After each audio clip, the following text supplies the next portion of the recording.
Good evening once again to the Marty Heiser Show. We have an exciting, interesting, historical, current events. We've got some great minds that are going to be sitting around this table this evening.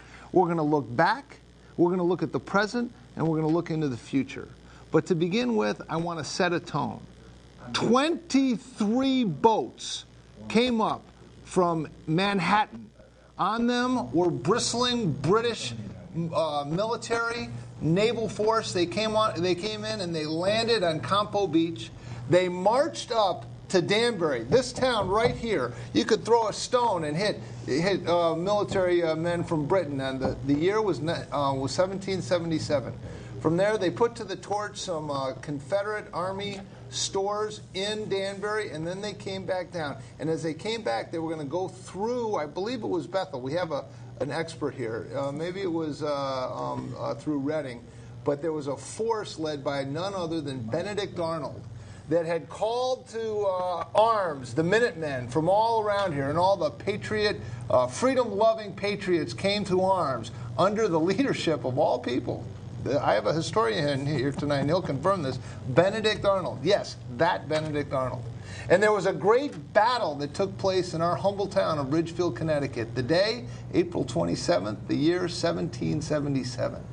The British Army, the dreaded British, did win the day and held the field. And for a while, they set up a cannon in front of what is today the Episcopal Church. At the time, I believe it was the Church of England.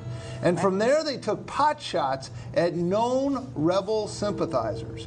And one was a guy by the name of, what was Keeler's first name? Timothy. Timothy Keeler, who not only loved freedom and was willing to fight for it, but he took his small tavern and made it into an arsenal for democracy, or an arsenal for freedom, or an arsenal for rebellion, depending on which way you were looking at it. And so the British, under General, not Captain, General Tryon, took their cannon and they started shooting pot shots at houses of known rebel sympathizers. One was Timothy Keeler.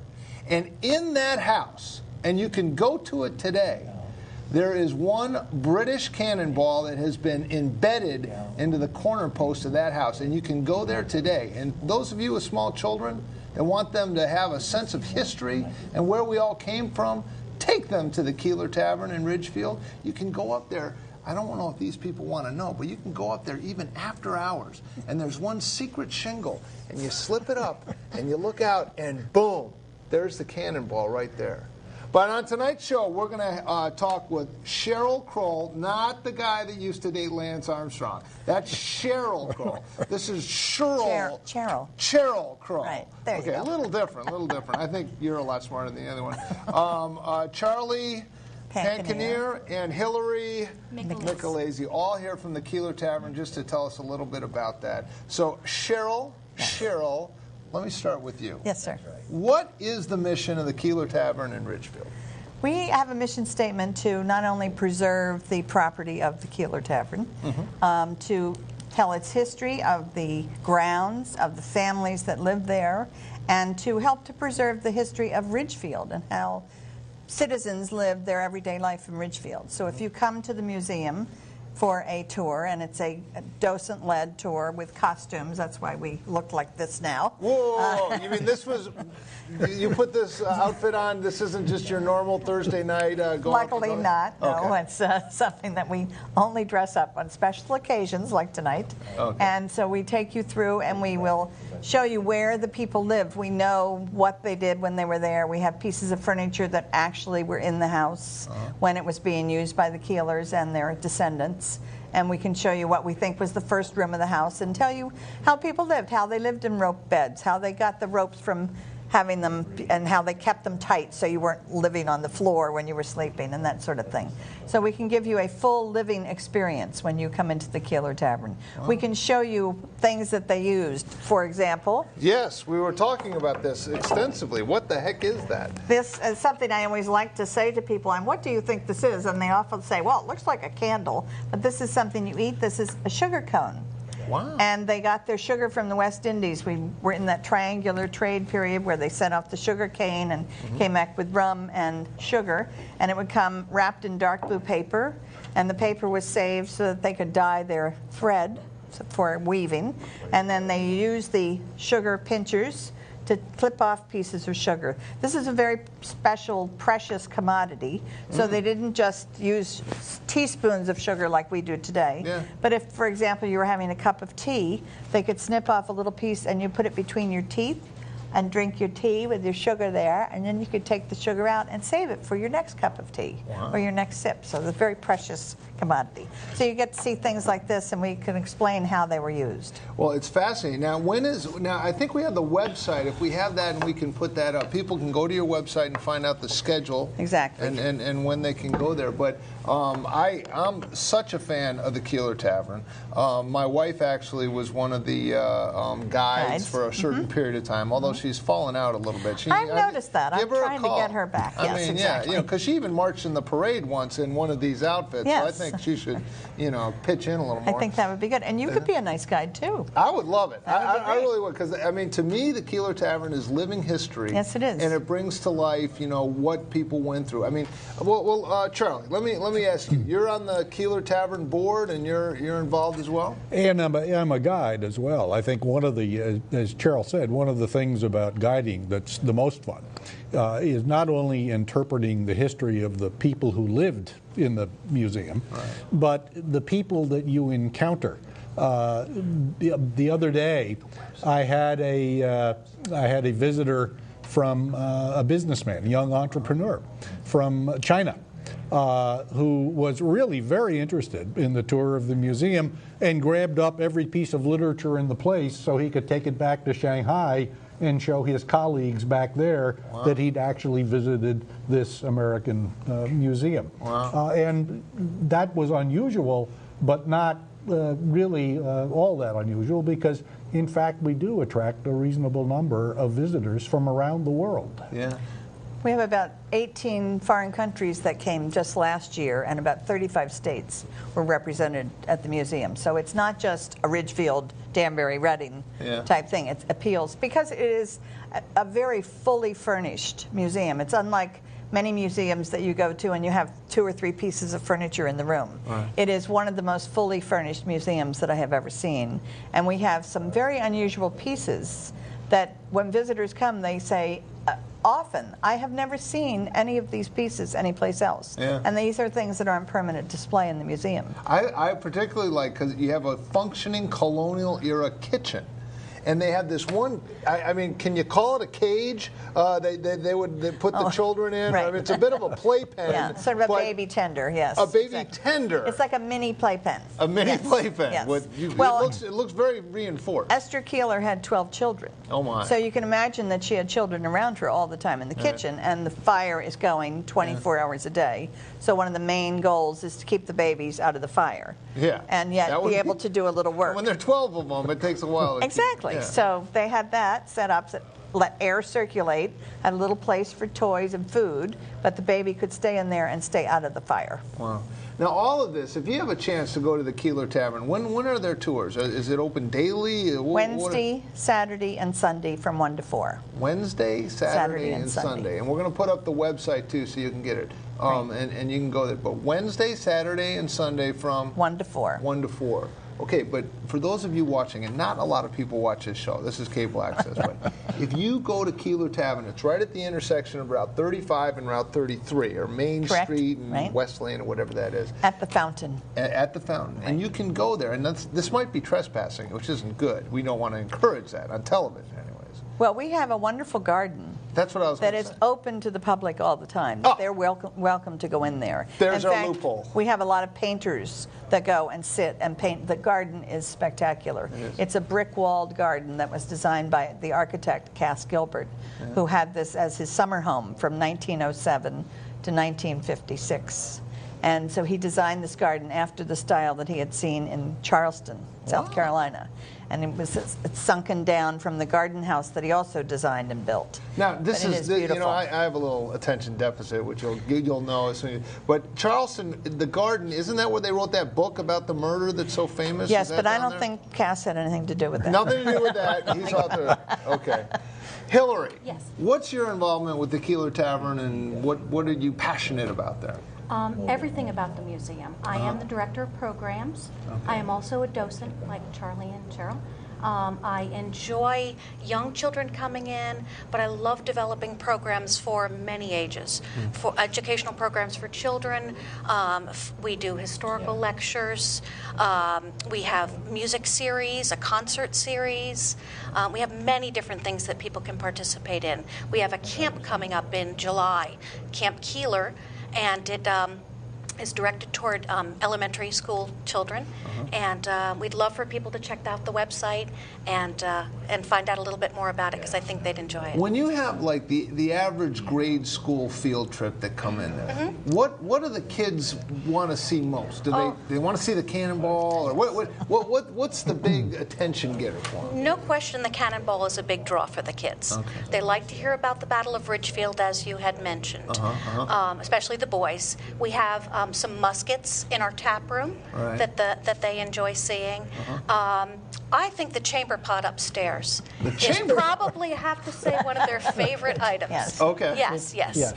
And the rope bed. The rope I think bed. Finding that you sleep with more than one person in the bed at a time. They're like, what? And then the time that I was there, the guide would point out some of the colloquialisms that come from that era, like the rope bed. What would be? Sleep tight, don't let the bed bugs bite. Right. So you wanted those ropes nice and tight, so you didn't sag and touch the floor. Right.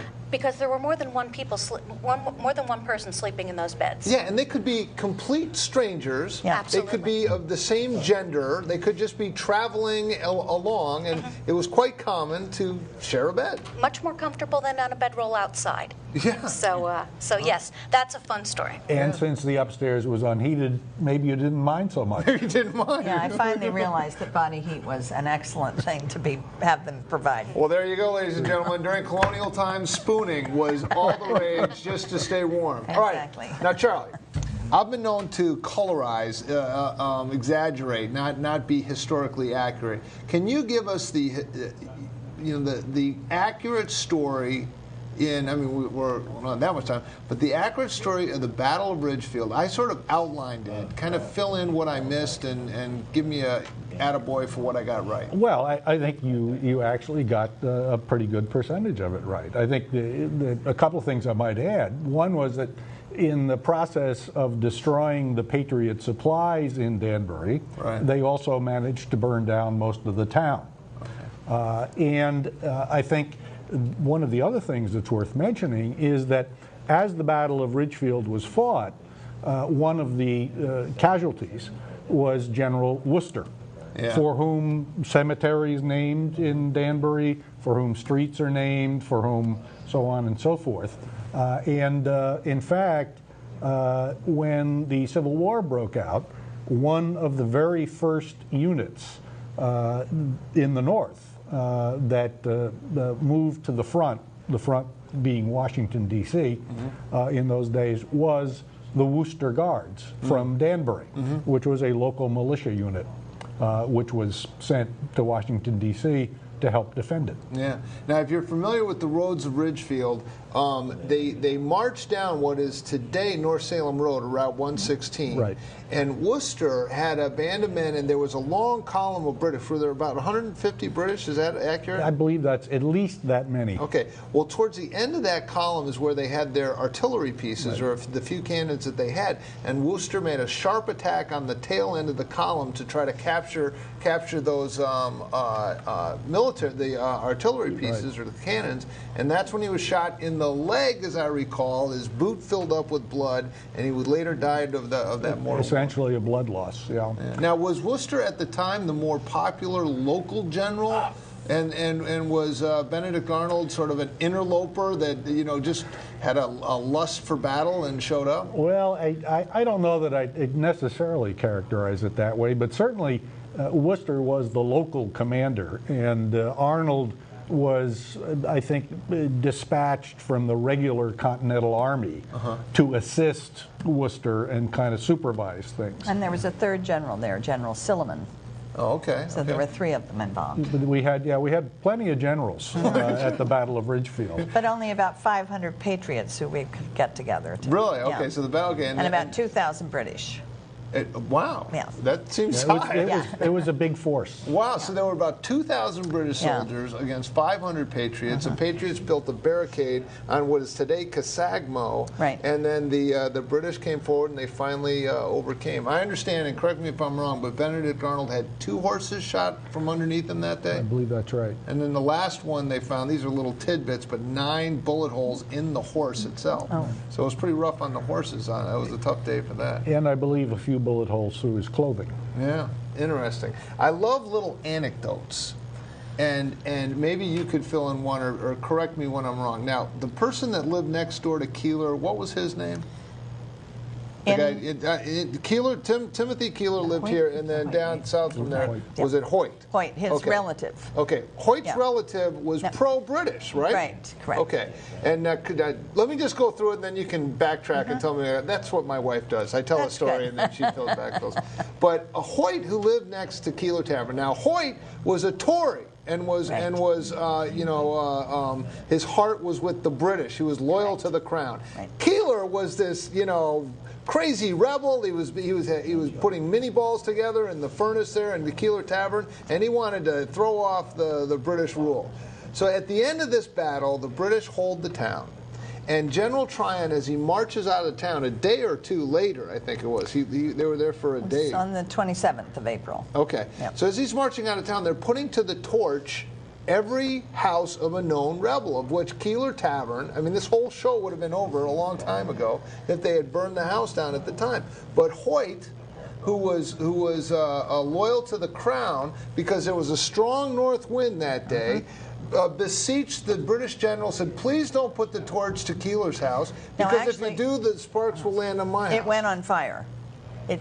The house did catch on fire. Oh, Keeler's did? Yes. Oh. And then Hoyt went to the British forces and said, please, you've got to put this fire out, because with the wind blowing the way it is, my house will catch on fire. So they already next. did. Okay. Now, and then this is the good part, which maybe turn out. But Keeler, after the British are long gone, Keeler comes out of the woods or wherever he was, and he has this conversation with Hoyt. And he says, Hoyt says, aren't you going to thank me for saving your house? Because I told him to put the fire out. And Keeler said, I would never thank a Tory for anything. I thank the Lord and the north wind. there you go. So it is a true story. That's what we understand. Okay, It's written in the history books. Okay. Now, Hillary, you're the director of this program. Now, is this a nonprofit organization that would be willing to accept donations if they were allowed and that kind of thing? Thank you so much for answering Well, I'm just trying to help. There we go. KeelerMuseum.com. Absolutely. We would love to accept any donations. We are all not-for-profit. All of our members are volunteers. We work very hard to keep the place going, but we do rely on public donations, and we would appreciate yours gratefully.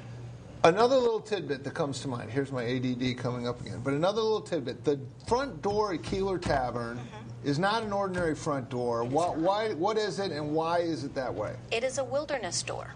Okay. It was very important back in those days. Up in Deerfield, Mass., there was a very large massacre. And was it Benjamin Hoyt? Benjamin Hoyt was very much afraid, one of the first owners of the property. The first. Was very concerned about Indian raids because he had lived through that. He had actually survived, I think the only one from his family to survive. The Indian raid of Deerfield, Mass. And give me a time frame of that.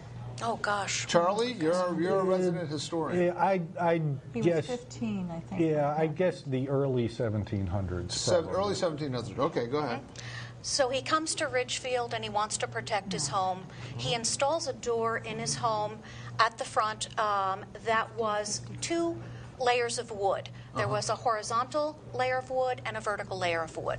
And the thought was that if an Indian's tomahawk were to hit the door, the wood would splinter one way and not go through the second layer. Wow. It also had nails in it, and those nails would also deflect a tomahawk that might come through.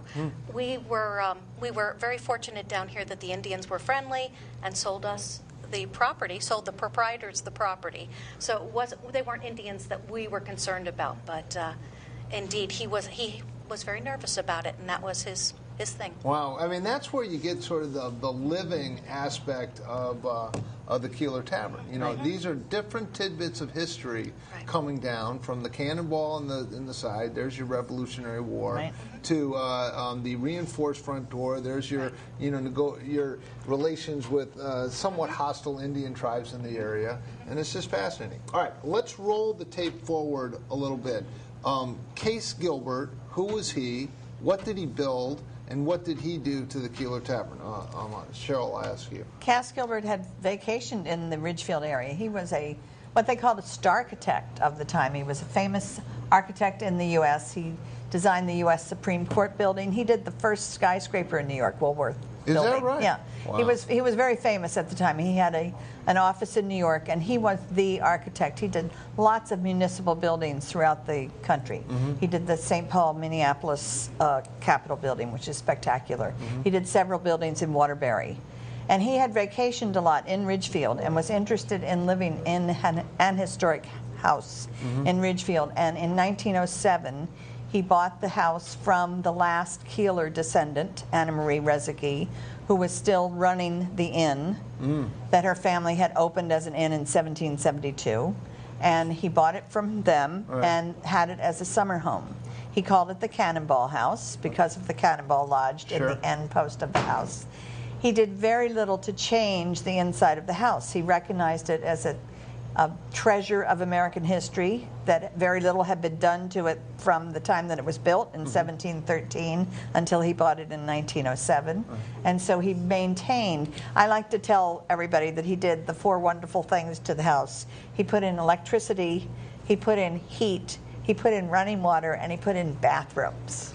Oh, So, really? There was outhouses up until 1907. Yeah. Wow. So he did that. And even to this day, there is only 1 bedroom on the 2nd floor that has a closet, because the rooms generally were built without closets. He lived in that area. He had the master bedroom up there that has the 1 fireplace on the 2nd floor, but no closet in that room. So only 1 bedroom up there has closets. Wow. Now, what, Charlie, let me ask you, what does the famous Ridgefield fountain have to do with Case Gilbert? What's the connection? Well, Cass both designed and donated the fountain to the town. And, of course, in the process, he provided a target for drivers over the years, which they have found out. One particular fireman from Stamford with a Hummer did a job on it a while back. But it always seems to be, ones that are about that big. And of course, it's now part of the town seal, and has become sort of a symbol and an emblem of Ridgefield. It's really a terrific landmark in the town. And he placed it there so he could see it from his bedroom. He picked the spot for the fountain. Wow. Well, so we've looked a little bit, just real quick, how did the town acquire the Keeler Tavern? The town does not own the Keeler Tavern. Oh, see there? Keeler Tavern is a privately owned preservation society. It's an entity unto itself. The town does not give any money to the museum. It is all privately funded through our members and through donations and grants that are given to us. Okay. And through events like And Colonial Day. Exactly. Colonial Day. When is Colonial Day? That was a great segue, Charlie. Thank you. Colonial Day is June 18th. It is a Saturday from 11 to 5. We are serving ale at the tavern for the first time in over 100 years. Wow. So we're happy to have everyone come. The gate fee is $5 per person if you're or 5 years or older. So we would love to have you. We have examples and artisans that will demonstrate rope making, candle making, silhouette artists, pottery, people who work with pottery. Our gift shop will be represented there. We will have, hopefully, the Connecticut Horse Guard. Oh, really? Yes, we have spoken with them. We haven't gotten an official yes, but we are hoping that that will be the case. We'll have face painting and lots of fun things. The date again is June 18th. June 18th. And that's what day of the week? Saturday. A Saturday from 11 to 5. 11 to 5. Great food, good ale, and lots of craftsmen. All right, lightning round here. Show us these artifacts. What do we have here? It looks a lot like a doll. Typical doll that would have been used at that time. You can see rather rudimentary hair that's been put on So here. this is actually a historical artifact? Yes. So what time period would that have been from? This would have been about 1850, I would think. Okay, we have a big hammer. And, This is a nutcracker. Okay. And this one is used when you're seated, and it goes on your knee, Look at that. and then you use the hammer to crack. Can we the crack nut. that nut? Come on. Marty, go ahead. right ahead. right, Put we're it on very your excited. knee. And don't miss. Okay, you got to Don't- put it yeah, on your don't knee miss. like this, Yes. and then you crack away. Oh, Oh, look at very that. good. All right, excellent. Nicely And done. you can eat the nut. Excellent. Is this a historic nut, or this is more recent? It was. It was. Yeah. All right, what do we got there? A box? I love to make the kids guess what this is. Mm-hmm. You can see that it has a hole at the bottom, so you could put a rod in there. And this was actually a hat mold for the tall top hats. And they would put a piece of felt on here, wet, and let it dry, and this would be the shape of the top of the hat. Hats were very big up until JFK's inauguration, and he didn't wear a hat. After that, no hat. Exactly. Look at the old ones. Okay, And what do we- Danbury What do we being got there? Is hat- that a cannonball or That a is coconut? What is that? That is. It looks like a coconut, but it's actually a cannonball. It's a little bit larger than the one that's lodged in the corner post of the museum, and it's a souvenir. We believe from the British. Is it, so that's a British cannonball. We believe so. Have they asked for it back in any way? No, Is that they part of it? haven't. No, we get Not to keep it. lately, anyway. So you shoot at us, we get to keep your stuff. Right, do. exactly. All right, that's good. That's- Souvenir. Seems only fair. We have another cannonball in the front lawn, and it's from the Civil War. And we have an expert here on the Civil War, Charlie, who wrote this book about how Ridgefield fought the Civil War. Correct. Wrote It's the a book. Newly published book here. Excellent. And All right. another book that we feature at our gift shop is A View from the Inn, written by Anna Marie Restegui, which actually provided a lot of the background and the spine as I wrote this one, because she was one of the few people who recorded Ridgefield during the Civil War years. Excellent. This was her I'm journal. sensing a whole nother show. Charlie, are you game? Sure. I mean, there's Anytime. a lot to talk about. Anytime. Lounsbury and his leading of the men, sort of. I don't know. Sort of. Cheryl, Charlie, Hillary, I want to thank you so much for coming in. We talked about having you do this, and I want you to know, I want you to come back. Maybe we could do something after Colonial Day or something like that, because I think well, it's next such is a the gem Antiques for the town. and Treasures sale in August. There you go. So, We'll have to have you we'll back. talk about that. Thank you so much. Really appreciate it. The Keeler Tavern. It's a gem in the town of Ridgefield. If you haven't gone, you should go. And it's just wonderful. Go out there to Colonial Day. That's going to be June 18th. Now we're going to take a little break. And we have a very interesting and important topic that we're going to talk about right here on this in this studio for the remainder of the show. So stay tuned. Thanks a lot. Thank you. Really appreciate it.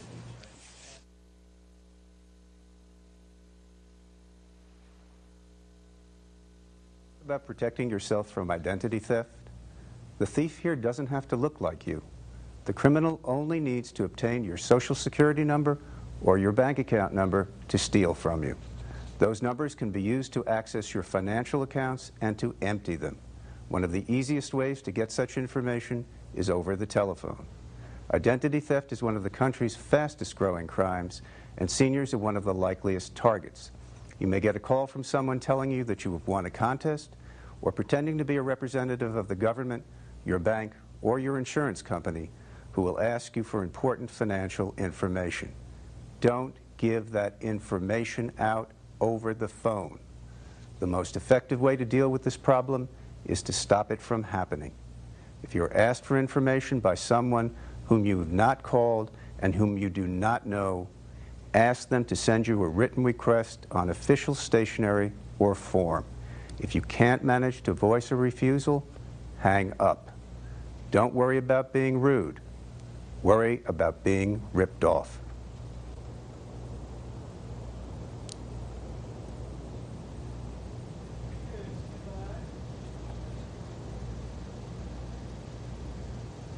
Okay, Hi, you never quite I'm know Eric. what you're going to get on the Marty Heiser show. We switch gears pretty quickly from a historic organization in the town of Ridgefield to an issue that has really been debated and discussed extensively certainly in the United States, ever since the passing of the law or the court case Roe versus Wade, that allowed abortions to take place in America. Tonight on our panel we have Eileen Bianchini, thank you for that, who's going to be talking a little bit about abortions and what it means in her point of view.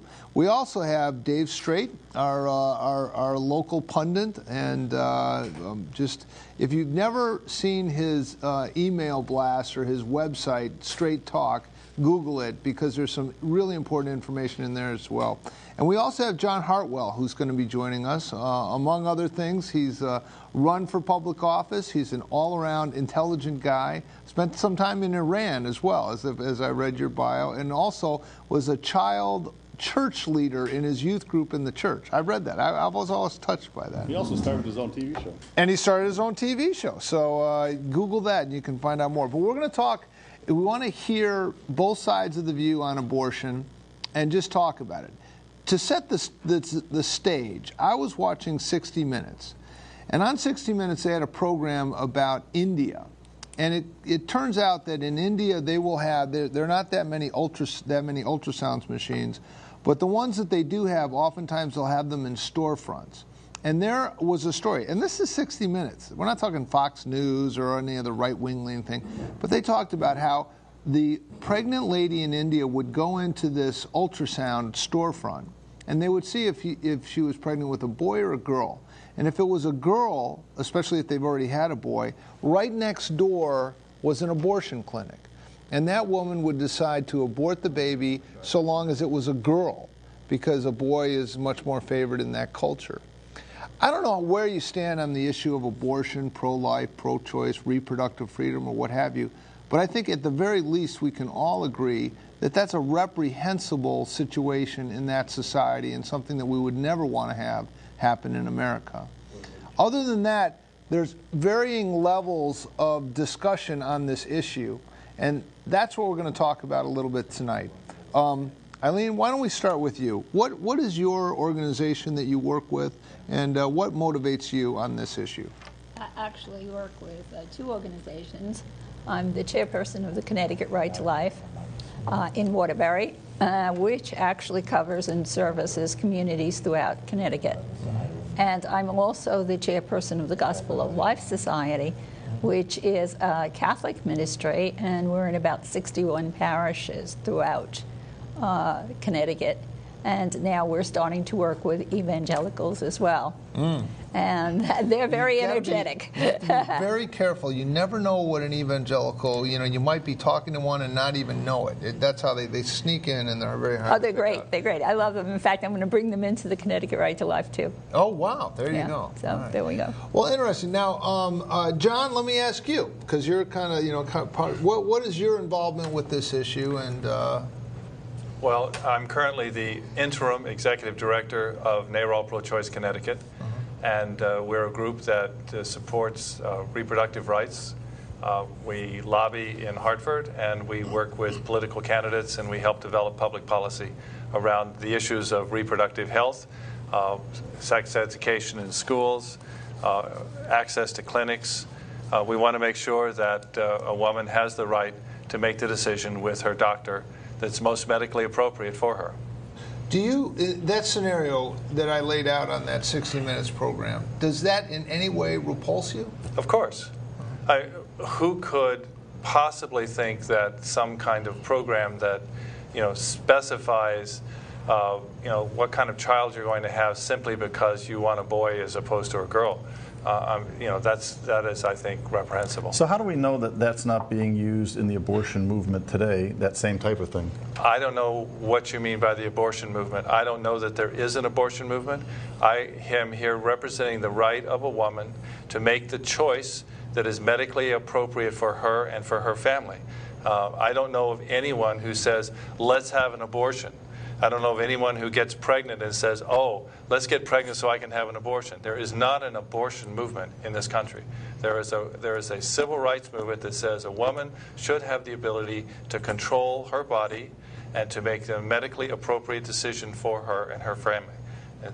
So I don't see these two issues are not at all linked. So, What I'd like to point out with regard to the issue that you brought up is that you need to put it in context. And that is that the United States has created programs for various countries that if they want to get funding from the United States, they must exercise population control. And the population control varies from country to country or territory to territory.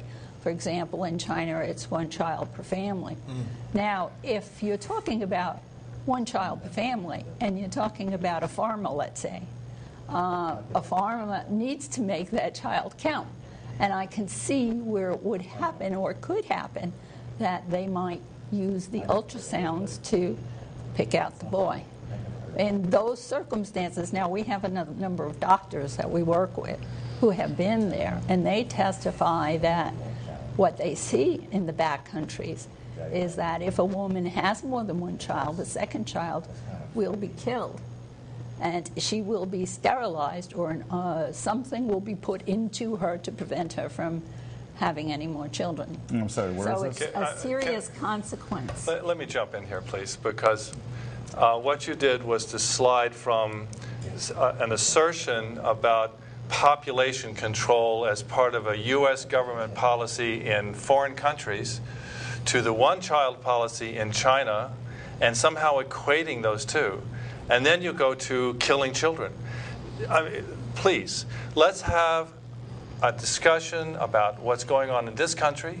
Let's talk about why facts. does it have to be constrained to this country, though, John? Because I mean, abortion affects a lot of people and it crosses borders. the organization that I'm here to represent tonight is talking about public policy in this country and a woman's right to choose. We're not talking about killing babies in China because it's a second child, or sterilizing women in poor countries. And I really resent having that kind of conversational, oh, we're going to go from here and we're going to go all the way over there in one swell swoop. Okay, so let's narrow it down a bit. I mean, Marty started by framing this up and saying in India people are using ultrasounds as a way to determine whether it's a male or a female. And I just said that we disagree with that. So let's move on from that point. Right. Because In the U.S., how do you guard against that happening in the U.S.? Right. how do you guard against anything that's illegal in the U.S.? You have laws. You have police powers in place to protect things.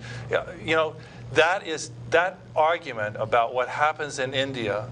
No, I'm saying, how do you know that's not happening in this country? Okay, let's talk about this country. You've heard of the procedure called a partial birth abortion. I have heard of a procedure which some people call a partial birth abortion. Yes. Describe the procedure then, if you've heard. It's a late-term abortion that I think is extremely rare, and it's something that I view as being something I would not like to see happen.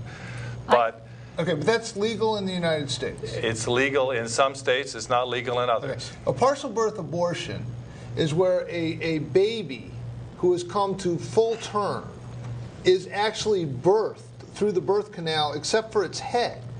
And then a suction cup is sucked into the baby's brain and sucks out the brain so the head collapses, so then the dead baby can then be given birth to.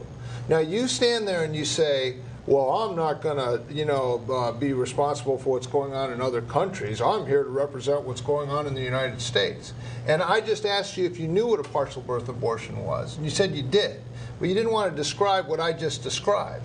We're not talking about some third world country where this is going on. This is going on in the United States of America, oftentimes funded with our tax dollars. Where? Where is it funded by tax dollars? Where? No, Marty, excuse me. Planned Parenthood. Planned Parenthood does not do abortions with tax dollars. That is crap. That's not crap at all. That is total garbage. It is That's not like at all. saying the taxpayer money that went to GM didn't go to finance cars. It went to GM. GM can use that money for whatever they want. To say that that money is not going to fund abortions very carefully segregates the money that it gets and ridiculous. the services it provides. And John, that is the most so what you're ludicrous saying, argument. what you're telling us is Planned Parenthood is not at all involved with abortion, promoting abortion, giving women access to abortion and counseling them. Right, there you go again, Marty. You go from performing abortions, which they do, to promoting abortions in the same sentence. They do not promote abortions. Do they discourage them? Okay, they so don't. when people walk in there, do They they ever help say, a woman make what is an appropriate choice for her in a counseling situation. But we've seen And if the woman chooses to have an abortion, then they can provide it. But the two are separate. And, you know, to say that they are promoting abortions is a slur on them. Well, and we watched the videotapes. This is very important. We watched the videotapes that were all over YouTube over the last 6 months where hidden cameras were taken into abortion clinics, and clearly the people were helping to facilitate the abortion and saying it was okay, and coaching people on how to perform abortions for underage kids or kids that were in the prostitution. Abortions are okay. Abortions are legal. And if it is medically appropriate and it is what the woman wants to do, then that is her choice. And you can, and to say to someone, "I'm showing you how you can do that," is not promoting it. It is facilitating the person making that choice. Okay, it is still legal in this country. Okay, my only point is that you seem to set up a scenario where these barbaric things are happening in other countries. You set that scenario up. I didn't. What I said was, let's talk about this country and keep those things separate, because I am not going to defend that practice in India, and I'm not going to defend what goes on in China. All right, now let me talk. Sure. You said I'm not going to sit here and defend these barbaric things that are happening in other countries. My point was, well, let's walk through something pretty doggone grisly that's happening right here in this country. Yep. So that negates your argument that I'm asking you to defend China. We can keep it to right here in America, because there's some pretty grisly stuff that's going on right here. That's my only point. And I said that personally, I don't like what you term partial birth abortion. Well, I'm glad you don't like partial birth abortion, because I certainly don't. I think it's what barbaric. I would prefer to see is a situation where women don't get pregnant who don't want to be pregnant. I would like to see a situation where we join hands with other people who are opposing the idea of abortion and say, what can we do to lower the rate of unintended pregnancy in this country? That's what I would like to see. All right. We have a caller on the line. Go right ahead. Yeah, I got a question here. I just want to get something clarified. The guest woman, right? The Eileen? woman, right? Yes, Eileen. Yes. Uh-huh. Did she think something about the United States and other countries in terms of controlling population? Like, there's some type of stipulation that we in order for us to be with China, you have to do certain things in terms of controlling your population. All right. Well, let me. Can I ask that question? All right. Okay. Hold the line then. Yeah, I actually have heard the opposite. That the Bush administration says that if we will not fund abortions with our foreign aid. You seem to indicate that American foreign aid, in some instances, is contingent on population control in these other countries. Bush had put a ban on, like the Mexico City policy, on the kinds of programs that would require abortions happen in order to get funding. And so at that point in time, there weren't, but they've started again. And those programs do exist. The point that I wanted to make is that here in America, we talk about coercion in other parts of the world, but if you want to stay in America, we can say that American girls are being not only brainwashed, but coerced into having abortions. It starts in the schools when they're introduced to sex education with boys, and free sex activity is encouraged.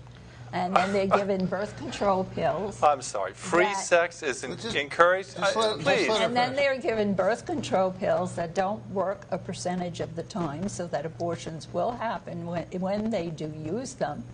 And they're given birth control pills that, unless you use the birth control pill the same time every day, what teenage girl is that responsible, you will get pregnant.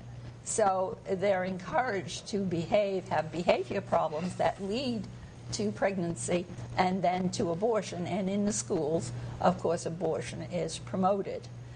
So you have what has happened with the legalization of abortion at the time of Roe versus Wade.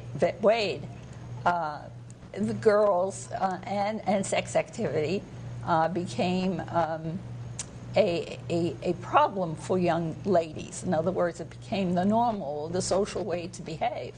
And so there's peer pressure. I've talked with multiple groups of young people, and they complain about the peer pressure.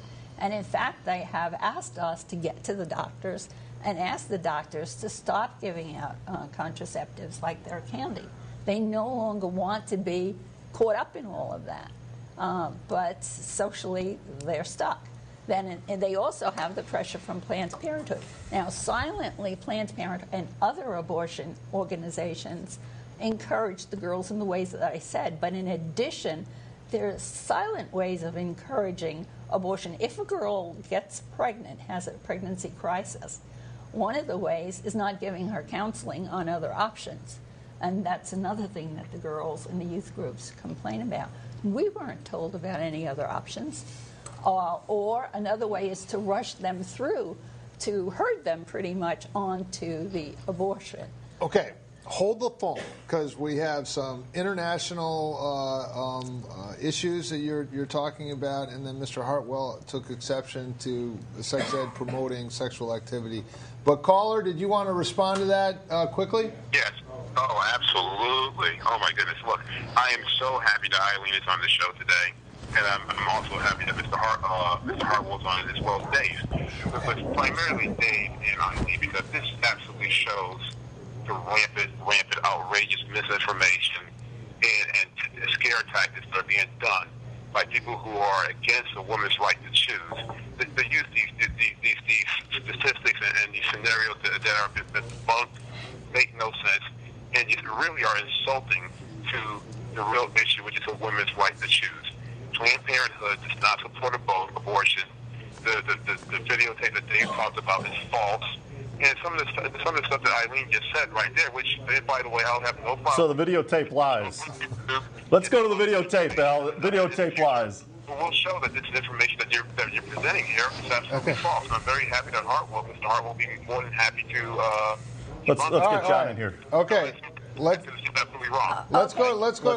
John. Thank you. Let John jump in on this. Go ahead, John. Well, it's hard to know where to start with all of that. You know, the idea that sex ed in the schools is promoting sexual activity, I think is unproven and wrong. The idea that organizations like Planned Parenthood are promoting abortion is, again, wrong. It's not true. Have you seen those secretive videotapes that they made? I have seen a few things like that. What's your reaction to that? My reaction Isolated incident? I think rogue employee? I think so, yes, I do. Planned Parenthood has hundreds of clinics around the country. They employ thousands of people. They try to train their people in appropriate ways to work with women who come to them, primarily women who come to them. Obviously, they're doing reproductive health services. So, do you know who founded Planned Parenthood? No. Do you know what the eugenics and some of the founders of it? I don't know if you. Yeah, it's Margaret Sanger. Oh, Margaret Sanger, yes. Are you a fan of Margaret Sanger? I am not a fan of everything that Margaret Sanger stood for, no. But I am. For those of you at home, Google Margaret. How do you spell Sanger? Margaret Sanger, spelled S-A-N-G-E-R. Just Google it. Look it up for yourself. It is basically she was a racist. Wow. Let me. Anyways, did I interrupt you? Is there anything else you'd like to say? It's just, once again, a lot of rhetoric here about things that Eileen believes is happening in the world. I don't see the world the way she does. Okay. And so, you know, it is very certain, it's clear that there are lots of pressures on young people today to engage in sex. Those come from all points in our culture. Virtually every magazine that you open, virtually every television show that you see is promoting sexual activity. There's no doubt about that. And it makes it very, very difficult for young people. Now, how do you deal with that as an adult? You know, as a parent, as a taxpayer who has, you know, some say what goes on in the school system, how do you deal with that kind of pressure on kids? Clearly, we're not able here at the local level to fend off what is coming on us, at us from the airwaves and from Hollywood or from New York or from wherever. What we can do is put in front of our children as much information as possible and help them make choices. Okay, I also priority. Caller, do you have a question? Yes, I do. This could be for either the gentleman or Eileen. Go right ahead. Okay, and my question is, how many abortions have been performed in this country since Roe v. Wade? Since our politicians say safe but rare, and there was a Wall Street Journal article that indicated that over 40% of pregnancies in New York City end in abortion. So how many people are making this decision with their doctor for health reasons? Maybe they can address the numbers of abortion to put some clarification. Well, just I have some statistics. okay. All right. Thank you. That excellent question. Thank you. Right. Go ahead. Since 1973, there were 51 million abortions. In 1973, there were 50. Since. Okay. Yeah. In the U.S. Okay. So there's 1,200,000 per year, and it equates to 3,000. How does that break down? In other words, on an annual basis, what segment of society is tending to have abortions? Does it break it down by race or economic class? Here's Guttmacher, who is the research arm of Planned Parenthood itself. And it says that women in their 20s account for 50% of the abortions. 33% are aged 20 to 24, and 24% are aged 25 to 29. In what economic class and in what race are the that majority I of don't them? have, but it's interesting that 18% are teenagers. Mm-hmm. So here's Marty and John. So here's the problem I have. I view the role. One of the primary roles of government is to defend the innocent, right? Protect the rights of the innocent. What is more innocent than the unborn child? Good question. I have another statistic from Guttmacher. Again, the Do tell. research 54% of the women say they got pregnant because the contraceptives did not work. So what you're saying is that it promotes irresponsible behavior. 76% were using the pill, and 49% were using condoms. So, all right, so let's take that because it's absolutely true that there isn't any method of contraception which is 100%. Even the pills that we have today. Well, there is. No. Abstinence. Right. Why do people frown when you say that? Why do people frown when you say abstinence? I don't know. So there are no virgins in America? There may not be. That was a very bad joke, but now let's keep going. So, in a situation where someone does not want to have a child, has been doing everything that she can or with her partner that they can together not to have a child, and she gets pregnant, what is she supposed to do?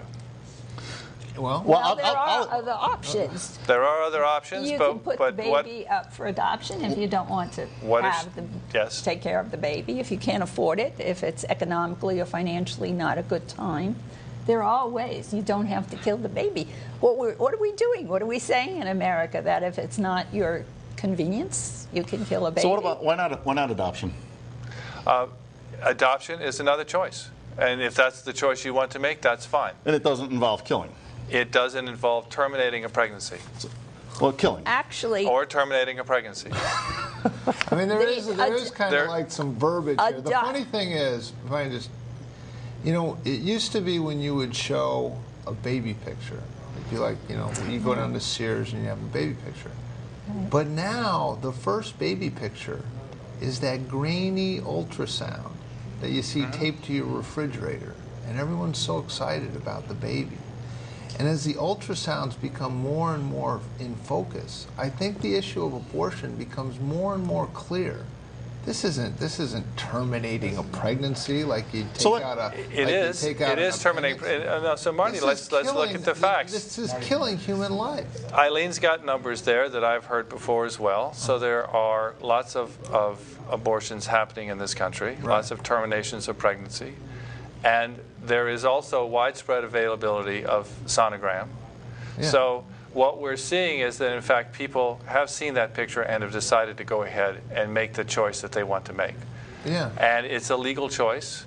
Yeah. And so what I want to see is that the choice is available, but I want to also have as good a program as possible to help people not get pregnant. So what are you advocating to try and discourage people from getting pregnant? I think actually sex education in the schools is a great place to start. Well, if we do that, we need to also include the risks of abortion, which is not included in the sex education program. Eileen, how do you say that it's not included? Let me read what I got off Planned Parenthood website, okay? We're in the lightning round, these are the risks of abortion from Planned Parenthood themselves. Incomplete abortion, something can be left in the womb or in the uterus to cause inflammation and difficulties, allergic reaction, infection, very heavy bleeding, undetected ectopic pregnancy, which can be fatal to the baby and the mother, and extremely rare cases, death possible from very serious complications. But you just... caller, you have a question? What's that? Go right ahead. You have a question, caller? Yes, I do. Go right ahead. I have a question for Eileen. Quickly, because we're running out of time.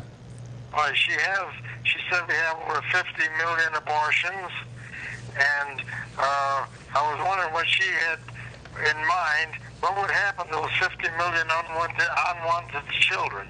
It's a good question. Good question. Quickly now, but how do we know they're unwanted? Quickly now. There are so many people in America who want to adopt. Okay. That's not John, a problem. you get the last word because we have to tie up. I don't think we resolved this. We haven't. And just to point out once again that Eileen started off with a statement saying that in the sex ed classes, people weren't being told about the risks. And then she reads from the Planned Parenthood website about the risks.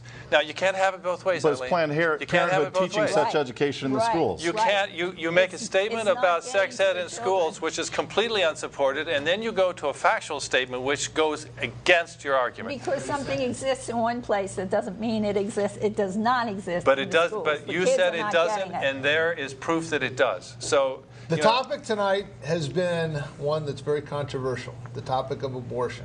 We may need to do another show on this, but I want to thank very much John Hartwell for coming in and giving us your perspective. Dave, your passion on the issue, I appreciate very much. Pleasure. And Eileen, thank you very much for coming in and taking the time. I think it's something that we need to continue to talk about. As you can probably tell, I'm troubled by what I see with abortions, and I think as a country we can do a better job. Thanks so much for joining us. Next week, I think we have Regina Gordon coming in, and she's going to be singing some of her songs, and we're going to have something. And then the Thursday after that, and after that, and after that, I have no idea. But one thing I do know, watch this show because you always get the truth here. Isn't that right, Dave? You always do. All right. Thanks for joining us. We'll see you next week. And thank you very much to my guests for coming in and talking about a subject that isn't easy to talk about. Thank you and good night.